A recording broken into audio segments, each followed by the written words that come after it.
Welcome to students. Our topic is air, wind and cyclones.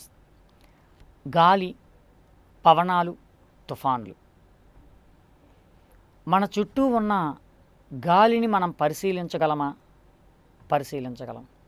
ఎలా? స్పర్శ ద్వారా కానీ లేదా ఏదైనా ఇతర పీడన ప్రయోగాల ద్వారా కానీ పరిశీలించగలం. నేరుగా కంటితో చూడలేం. కారణం అవి అతి సూక్ష్మాతి సూక్ష్మమైన పారదర్శక అణువులు. ఓకే, సాధారణంగా వీచే గాలిని ఏమంటారు? వీచే గాలినే పవనము అని పిలుస్తున్నాం. చూడండి, మొదటి పాత్రలో గాలి అణువులు లేదా ఒక వాయువు ఉంది. ఆ వాయు అణువులు ఆ పాత్రలో దగ్గరగా ఉన్నాయి అనుకుందాం. మనం ఇలా ఆ పాత్రకు కొంత ఉష్ణాన్ని కానీ అందిస్తుంటే, ఇలా పాత్రకు ఉష్ణాన్ని కానీ అందిస్తుంటే ఆ వాయువు వేడెక్కుతూ ఉంటుంది. మీకు తెలుసు, వాయువు వేడెక్కుతూ ఉంటే వాయు అణువులు దూరంగా జరుగుతుంటాయి కదా. ఇలా పాత్రను వేడెక్కిస్తూ ఉంటే గాలి వేడెక్కుతూ ఆ వాయు అణువులన్నీ దూరంగా జరుగుతుంది. సో పాత్రలో ఉన్న వాయు అణువుల సంఖ్య ఏమైపోయింది? తగ్గిపోయింది. చూడండి, రెండవ దశకు వచ్చేసరికి ఇలా రెండవ దశలో మనం అబ్జర్వ్ చేస్తే అణువులు తగ్గిపోతున్నాయి. కారణం, వాయువును వేడి చేస్తే అది వ్యాకోచం చెంది అణువులు దూరంగా వెళ్ళిపోతుంటాయి. కనుక ఆ ప్రమాణ ప్రదేశంలో లేదా ఆ పాత్రలో ఉన్న అణువుల సంఖ్య ఏమవుతుందండి? తగ్గిపోతుంది. ఓకే సార్, మీరు చెప్పండి, ఒకటవ పాత్రలో వాయు అణువులు ఎక్కువగా ఉన్నప్పుడు అవి ఒకదానికొకటి ఎక్కువగా ఢీకొనగలవా?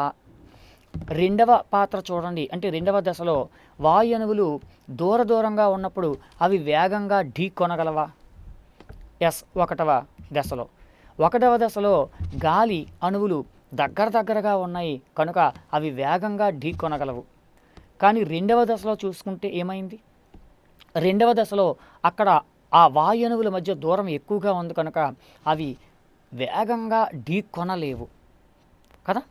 సో దూరంగా అణువులు ఉన్నాయి కనుక అణువులు దగ్గరగా ఉంటే వేగంగా ఢీకొంటాయి. అణువులు దూరంగా ఉంటే వాటి ఢీకొనే సంఖ్య లేదా ఢీకోవడం తగ్గుతుంది. సార్, అణువుల అభిఘాతాలే, అంటే ఆ అణువుల యొక్క ఢీకొనడం, ఆ అభిఘాతాలనే పీడనం అని పిలుస్తాం. అందువలన ఎక్కడైనా గాలి అత్యంత దగ్గరగా ఉంటే అధిక పీడనం అని పిలుస్తాం. ఎక్కడైనా గాలి అత్యంత దూరంగా ఉంటే, గాలి అణువులు దూరంగా ఉంటే దాన్ని అల్పపీడనం అంటాం. సో వాయువు అణువులు ఒకే దగ్గర ఎక్కువ దగ్గరగా ఎక్యుములేట్ అయిపోయి ఉంటే ఒకదానికొకటి వేగంగా ఇలా ఢీకోగలవు కనుక పీడనం ఎక్కువ ఉందంటాం. ఒకవేళ తక్కువ ఉంటే దాన్ని లో ప్రెషర్, అల్పపీడనం అంటాం. ఓకే, మీరు చెప్పండి సార్, ఒక పాత్రలో గాలి అణువులు ఎక్కువగా ఉన్నాయి. ఓకే, ఇది హై ప్రెషర్. ఓకే,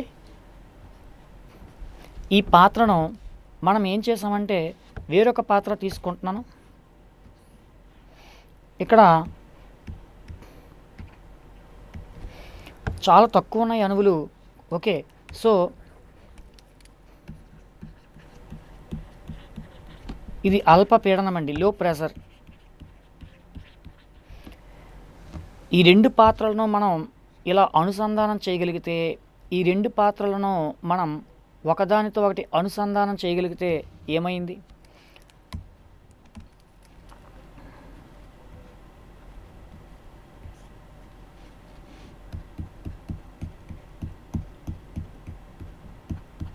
ఇది హై ప్రెషర్లో ఉంది,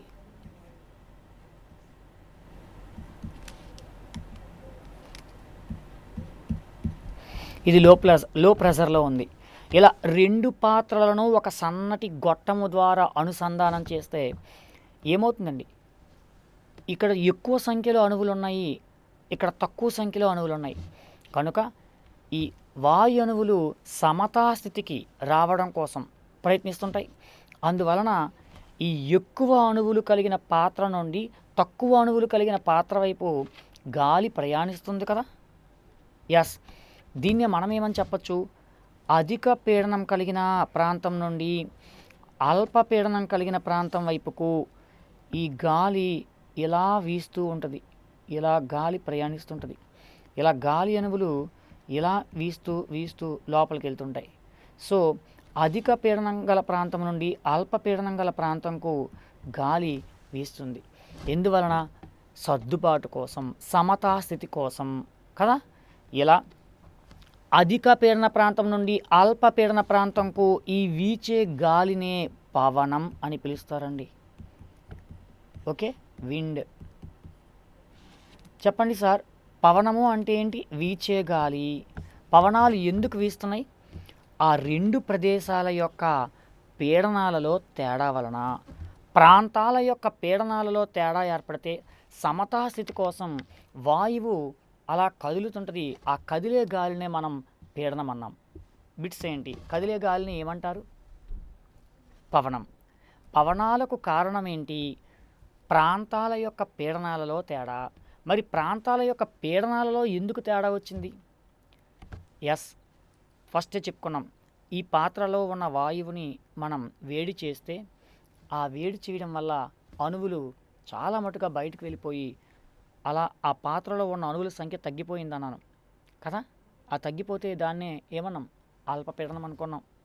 ఇలా ఒక ప్రదేశంలో ఉష్ణోగ్రత పెరిగితే, చూడండి, ఒక ప్రదేశంలో ఎండ బాగా ఎక్కువ ఉందండి, ఒక ప్రదేశంలో ఇలా ఉష్ణోగ్రత కానీ ఎక్కువగా ఉంటే అక్కడున్న ఆ గాలి అణువులు ఆ ఎండ వేడికి ఏమవుతుందండి, ఆ రోజు ఆ గాలి అణువులు వేడెక్కి వేడెక్కి వేడెక్కి ఈ గాలి అణువులు ఇలా దూరంగా జరిగిపోతుంటాయి.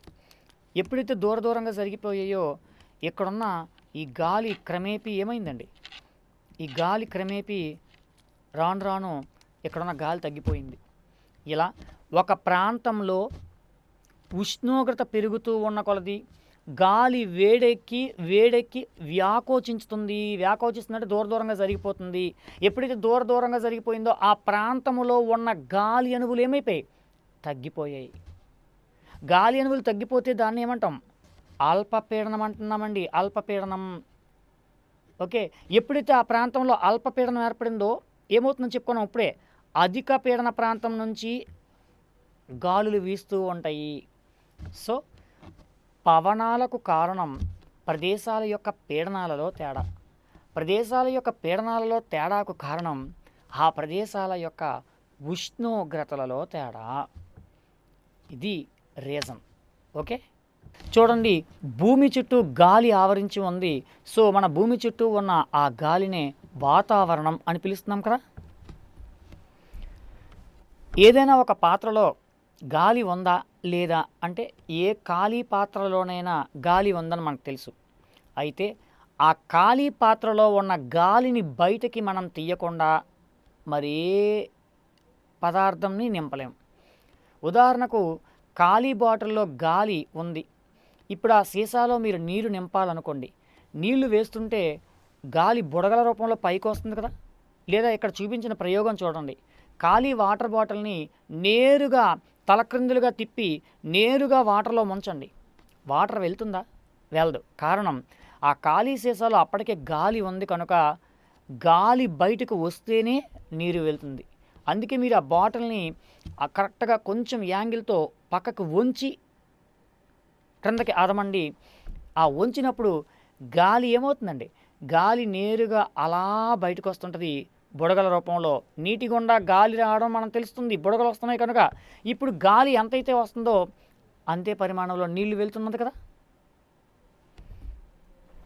సో గాలి పీడనాన్ని కలుగజేస్తుంది అనేదానికి మనం ఇవన్నీ కూడా ఎగ్జాంపుల్స్గా చెప్పచ్చు. బెలూన్ని ఊదినప్పుడు ఏమవుతుంది? బయట గాలినే బెలూన్లోకి ఊదుతున్నాము అంటే అర్థం మనం నోటితోటి ఎక్కువగా ఎనర్జీ ఇస్తున్నాము. నోటితో ఆ బెలూన్ని ఊదుతున్నామంటే అర్థం ఏంటి?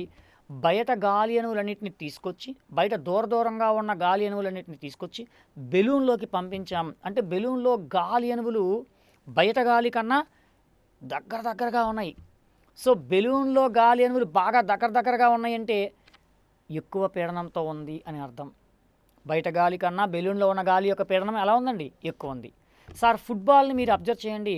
ఫుట్బాల్ అటువంటి బాల్స్ని మనం ఎయిర్ పంప్ తోటి ప్రెషర్ అప్లై చేస్తుంటే ఆ బయట గాలే అణువులు దగ్గరకు వచ్చి ఒక్కసారి బాల్లోకి వెళ్ళి గాలి అణువులన్నీ దగ్గరగా ఉండడం వల్ల అక్కడ ఎక్కువ ప్రెషర్ కలిగి ఉంటుంది ఆ ఫుట్బాల్లో. అలాగే చేతి పంపు ఏ సూత్రం ఆధారంగా పనిచేస్తుంది? గాలి పీడనంలో తేడా ఆధారంగా కదా. ఇంక్ పిల్లర్ చూడండి, ఇంక్ పిల్లర్ని మనం ఇలా ఒత్తి అంటే నొక్కి ఇలా లాగుతున్నాం. సో ఇంక్ పిల్లర్ని ఎప్పుడైతే మనం నొక్కి పెట్టామో లోపల గాలి అంతా బయటకు వెళ్ళిపోయింది. ఇప్పుడు ఆ ఖాళీ ప్లేస్ గాలి వెళ్ళిపోయింది కనుక ఆ ఖాళీ ప్లేస్కి చక్కగా ఇంక్ని మనం పంపించవచ్చు. కనుక ఆ ఇంక్ పిల్లర్ని ఇలా వదిలేసరికి ఇంక్ అంతా లోపలికి వెళ్తుంది. కనుక మనం ఏం చేస్తున్నామండి? పీడనాలలో మార్పు చేస్తున్నాం. ఇప్పుడే చెప్పుకున్నామండి, గాలి వేడెక్కితే వ్యాకోచించి పైకి వెళ్ళిపోతుంది.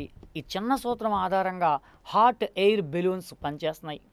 చూడండి, ఒక పెద్ద బెలూన్ తీసుకొని క్రింద ఆ మంట పెడుతున్నట్లుగా చేస్తుంటారు. ఎప్పుడైతే ఆ మంట వేడికి ఆ మంట చుట్టూ బెలూన్లో ఉన్న గాలి ఏమవుతుంది? వేడెక్కుతుంది. బెలూన్లో ఉన్న గాలి ఎప్పుడైతే వేడెక్కిందో ఆ వేడెక్కిన గాలి తేలికైపోయి పైకి రావడం కోసం ప్రయత్నిస్తుంటుంది. ఆ పైకి వెళ్తున్నప్పుడు ఆ బెలూన్ని పైకి నెడుతుంటుంది. చక్కగా ఆ హాట్ ఎయిర్ బెలూన్ పైకి వెళ్ళిపోతూ ఉంటుంది. సో గాలి వేడెక్కడం వల్ల ఎప్పుడు పైకి పోతుంది అంటే, గాలి ఎప్పుడైతే పైకి పోతుందో అక్కడ ఉన్న గాలి అణువులు తగ్గిపోయాయి కనుక పీడనం తగ్గుతుంది అని గుర్తుపెట్టుకోండి. సో అధిక పీడన ప్రాంతం నుండి అల్పపీడన ప్రాంతంకు వీచే గాలులనే పవనాలు అంటాము అని చెప్పుకున్నాం. సో పీడనాలలో తేడా ఉండడం వల్లే గాలులు ఎప్పుడు వీస్తున్నాయి అని చెప్పుకున్నాం.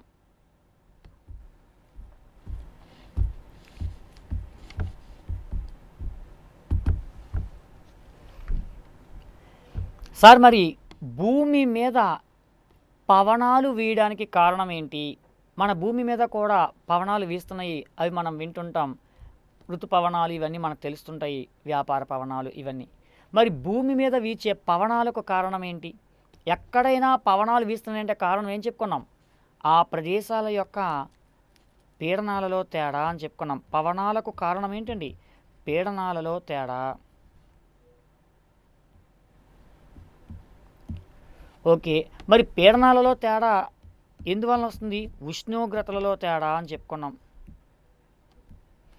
పీడనాలలో తేడా దేనివల్ల వస్తుందండి? ఉష్ణోగ్రతలో తేడా వలన.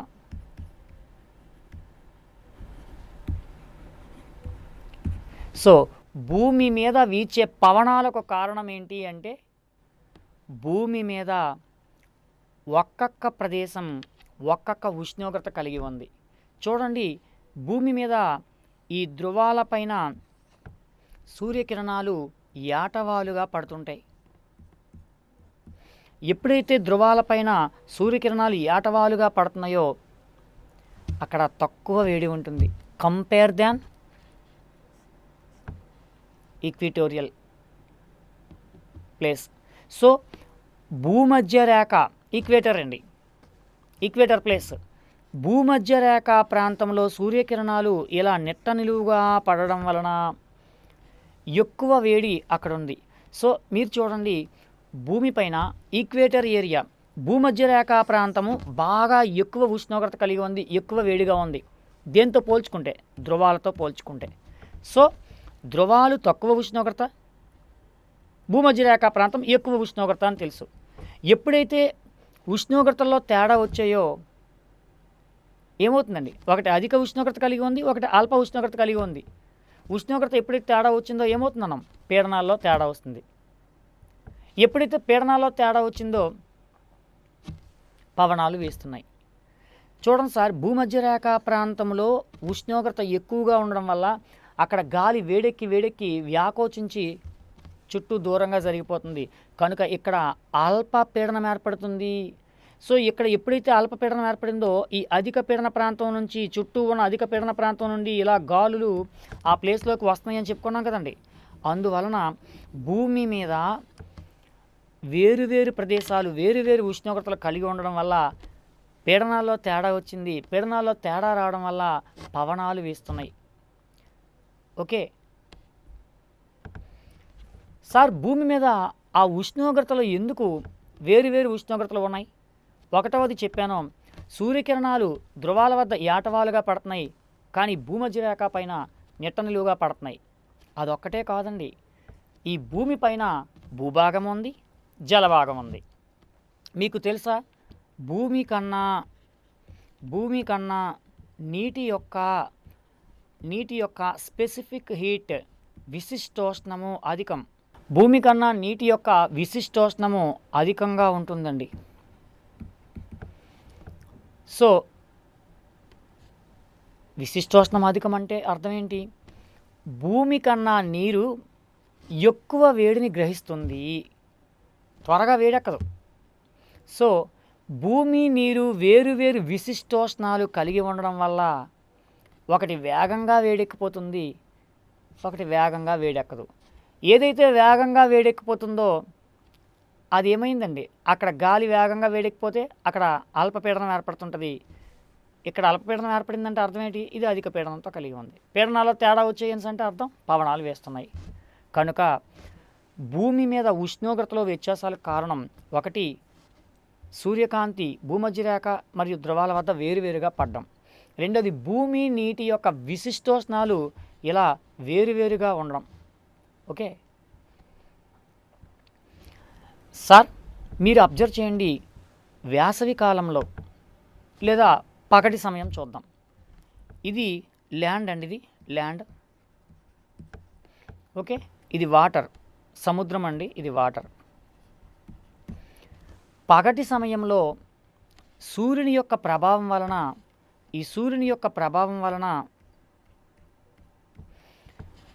పగటి సమయంలో సూర్యుని యొక్క ప్రభావం వలన భూమి వేడెక్కింది, నీరు వేడెక్కుతుంది. అయితే ఏది వేగంగా వేడెక్కుతుందని చెప్పుకున్నాం? నీటి కన్నా భూమే వేగంగా వేడెక్కిపోతుంది. సో ఇక్కడ సూర్యుని యొక్క ప్రభావం వలన పగటి సమయంలో ఈ నీరు కన్నా భూమి వేగంగా వేడెక్కిపోతుంది. భూమి వేగంగా వేడెక్కిపోయింది అంటే అర్థం ఏంటి? ఈ భూమి మీద ఉన్న గాలి అణువులు, ఇక్కడ సముద్రం పైన ఉన్న గాలి అణువులు ఉన్నాయి. ఎక్కడైనా గాలి ఉంటుంది కదండి. భూమి వేగంగా వేడెక్కిపోయిందంటే అర్థం ఈ భూమి మీద ఉన్న గాలి వేగంగా వేడెక్కిపోతుంది. కారణం, భూమి వేడెక్కి తర్వాత చల్లబడడం కోసం ఆ వేడిని ఇచ్చేస్తుంటుంది గాలిలోకి. కనుక పగటి సమయంలో సూర్యుని యొక్క ప్రభావం వలన భూమి వేగంగా వేడెక్కిపోతుంది. అంటే భూమి మీద ఉన్న గాలి వేగంగా వేడెక్కిపోతుంది. ఎప్పుడైతే ఈ గాలి వేగంగా వేడెక్కిపోయిందో ఆ గాలి అణువులు ఆ వ్యాకోచించి దూరంగా జరిగిపోయి అక్కడున్న గాలి అణువుల సంఖ్య తగ్గిపోయింది. మీరు చెప్పండి, ఇక్కడ గాలి అణువులు తగ్గిపోయాయి అంటే అర్థం ఏంటి? లో ప్రెజర్, అల్పపీడనం ఏర్పడిందండి. ఓకే, ఇక్కడ గాలి అణువులు ఎక్కువగా ఉన్నాయంటే ఏ ప్రెజర్ అండి? High pressure. ఈ విధంగా పీడనాల్లో తేడా వచ్చింది. సార్, ఉష్ణోగ్రతల్లో తేడా ఉంటే పీడనాల్లో తేడా వస్తుంది కదా. ఇప్పుడు మీరు చెప్పండి, పవనాలు ఏ ప్రదేశం నుంచి ఏ ప్రదేశంకి వేస్తాయి? ఏ పీడన ప్రాంతం నుంచి ఏ పీడన ప్రాంతంకి? అధిక పీడన ప్రాంతం నుండి అల్పపీడన ప్రాంతంకే కదా. ఇక్కడ సముద్రంపై ఉన్న గాలి అధిక పీడనంలా ఉంది, భూమిపై ఉన్న గాలి అల్పపీడనం వలె ఉంది. కనుక పగటి సమయంలో సూర్యుని యొక్క ప్రభావం వలన సముద్రం పైన గాలి అండి, సముద్ర ఉపరితలం నుండి గాలులు భూమి మీదకు వీస్తుంటాయి. సముద్ర ఉపరితలం నుండి గాలులు భూమి మీదకు వీస్తుంటాయండి. ఇది మనకు తెలియాలి పాయింట్. పగటి సమయంలో గాలులు ఎక్కడి నుంచి అక్కడ వేస్తాయి? సముద్రం మీద నుంచి భూమి మీదకి వేస్తాయి. Very important. ఓకే, వేసవి కాలంలో గాలులు ఎక్కడి నుంచి ఎక్కడికి వేస్తాయి అంటాడు. నేల మీద నుండి నీటికా, నీటి మీద నుండి నేలకా అంటాడు. నీటి మీద నుండి నేలకు, సముద్ర ఉపరితలం నుండి భూ ఉపరితలం మీదకు. అదే రాత్రి సమయంలో చూడండి, రాత్రి సమయంలో భూమి చల్లారుతుంది, నీరు చల్లబడుతుంది, రెండు చల్లబడుతూ ఉంటాయి. అయితే నీటి కన్నా భూమి వేగంగా వేడెక్కుతుంది, చల్లబడినప్పుడు కూడా వేగంగా చల్లబడిపోతుంటుంది. సో అందువలన రాత్రిపూట సూర్యుడు లేడు, చంద్రుడే ఉన్నారు, రెండు చల్లబడుతున్నాయి. ఏది వేగంగా చల్లబడుతుంది? భూమే, వేగం వేడెక్కిన భూమే, చల్లబడిన భూమే. సో రాత్రిపూట భూమి వేగంగా చల్లబడుతుంది అంటే అర్థం ఏంటి? ఏది వేడిగా ఉన్నట్లుగా? సముద్రం. సో సముద్రం వేడిగా ఉంది అంటే ఈ సముద్రం పైన ఉన్న గాలి వేడిగా ఉంది. దేంతో పోల్చుకుంటే? భూమి పైన ఉన్న గాలితో పోల్చుకుంటే సముద్రం పైన ఉన్న గాలి ఏమవుతుంది? వేడెక్కిపోతుంటుంది. ఎప్పుడైతే ఇది వేగంగా వేడెక్కిందో ప్రదేశంలో వేడి పెరిగితే పీడనం తగ్గిపోయినట్లుగా కదా. కనుక సార్ రాత్రి సమయంలో భూమి వేగంగా చల్లబడడం వల్ల అంటే సముద్రం వేడిగా ఉందని అర్థం. ఆ సముద్ర ఉపరితలంపై ఉన్న గాలి వేడెక్కి పీడనం తగ్గిపోయింది. సో ఎప్పుడైతే ఇక్కడ లో ప్రెజర్ అల్పపీడనం ఏర్పడిందో ఇది హై ప్రెజర్లో ఉన్నట్లుగే కదా. అందువలన భూమి ఉపరితలం నుండి సముద్ర ఉపరితలం వైపుకు గాలులు వీస్తూ ఉంటాయి రాత్రిపూట. రాత్రి సమయంలో నేల అనేది నీటి కన్నా వేగంగా చల్లబడుతుంది కనుక ఏమైందండి? భూమి మీద నుంచి గాలులు సముద్రం మీదకు వీస్తూ ఉంటాయి. శీతాకాలంలో ఇలాగే జరుగుతుందండి. మీరు అబ్జర్వ్ చేయండి ఈ చిన్న ప్రయోగం ద్వారా. ఒక కాగితం రేఫర్ని ఉంచి మనం అని ఇలా ఊదుతూ ఉంటే గాలి వేగాన్ని మనం పెంచుతూ ఉంటే ఏమైందండి? గాలి వేగం ఇక్కడ అంటే మనం అని ఊదుతూ ఉన్నప్పుడు మనం గాలి యొక్క వేగాన్ని పెంచాం. ఎప్పుడైతే ఇక్కడ గాలిని చాలా వేగంగా తోసేటట్లుగా ఇక్కడున్న గాలిని మనం బయటికి పోయేటట్లుగా నెట్టేటట్లుగా ఊతున్నామో గాలి వేగం వలన ఈ గాలి అణువులన్నీ బయటికి పోయాయో ఇక్కడ అల్పపీడనం ఏర్పడుతుంది. గాలి లేదండి, ఇక్కడ గాలి అంతటిని తోసేసాం ఊదేసి. సో ఇక్కడ అల్పపీడనం ఏర్పడింది. ఇక్కడ అల్పపీడనం ఏర్పడితే కిందన అధిక పీడనం ఉంది కనుక మీరు ఒక పేపర్ తీసుకొని గట్టిగా ఊదితే ఏమవుతుంది? క్రిందని అధిక పీడనం, పైన అల్పపీడనం. అధిక పీడనం నుండి అల్పపీడనంకి గాలి వేస్తుంది కనుక ఆ గాలి వీస్తున్నప్పుడు ఆ పేపర్ని నెట్టుకుంటూ ఇలా వస్తుంటుంది. సో ఏమవుతున్నాయి? ఆ పేపరు ఇలా పైకి క్రిందకి స్పీడ్గా మూవ్ అవుతుంటుంది, మీరు చూస్తుంటారు. ఎప్పుడైతే ఆ స్ట్రిప్ ఇలాగా పైకి వచ్చిందో దానివల్ల మనకు అర్థమైంది పీడనాలలో తేడా వలన గాలి ప్రయాణించడం కోసం ఆ రేఫర్ని ఇలా పైకి నెట్టింది అని అర్థమవుతుంది. సో ఒక ప్రదేశంలో గాలి వేగం పెరుగుతూ ఉంటే ఆ ప్రదేశం యొక్క పీడనం ఏమైందండి? తగ్గిపోయింది. సార్ ఇలా నిర్దిష్ట కాలంలో భూమిపైన వీచే ఈ పవనాలనే ఋతుపవనాలు అని పిలుస్తున్నాం. సాధారణంగా జూన్ నుండి సెప్టెంబర్ నెల మధ్యలో వీచే ఆ ఋతుపవనాలు వేసవికాలంలో ఋతుపవనాలు కదండి, జూన్ నుండి డిసెంబర్ అంటే. సో జూన్ నుండి సెప్టెంబర్ నెలల మధ్య వీచేవి. ఇంచుమించుగా అవి ఎక్కడి నుంచి ఎక్కడికి వస్తున్నాయి చూడండి. జూన్ నుండి సెప్టెంబర్ నెల మధ్యలో వీచే ఋతుపవనాలన్నీ సముద్ర గాలులన్నీ భూమి మీదకి రావడం వల్ల.